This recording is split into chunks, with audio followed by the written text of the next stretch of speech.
కళ్ళు కైపెక్కించే పోకళ్ళు కాటేస్తే కాదంటానా ఇప్పుడైనా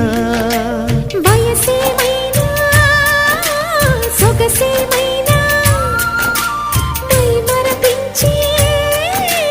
మనసేమైనా నవ్వు నవరాత్రి నీ కోసం తీసుకువస్తున్నా మైనా